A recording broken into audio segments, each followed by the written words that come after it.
Doctors, what's the dumbest DIY treatment you've ever seen a patient attempt? I've had a guy in his early 20s come into the ER with a very odd and unusual looking bandage on his shin. He told me he had forgotten to tie his shoelaces while hiking and tripped over them, and the fall left him with a nasty 3-inch long and 1/2-inch deep wound in his leg. I asked him if he did anything to treat it directly after, and he smugly chuckled and sat back. Of course I did, I'm not stupid. I know if I went here first, you-know-it-all doctors would have just given me some meds and told me to rest and recover. But I've never done those more harm than good meds in my life, so I just used the earth to heal my leg. I gave him a puzzled look as if to ask what he meant, and he noticed this and told me, "Go on then, take my bandage off and see for yourself if you don't believe in my natural treatment methods." I needed to inspect the wound either way, so I went to pull the bandage off.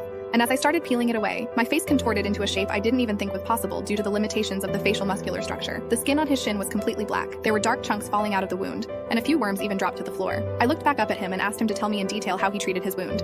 And he, pretty proudly, started explaining that he created a makeshift bandage by collecting the forest leaves, moss, and grass, mixing it all with river mud, sticking it together by spitting on it a few times, and stuffing it all into his leg. I didn't even know how to respond.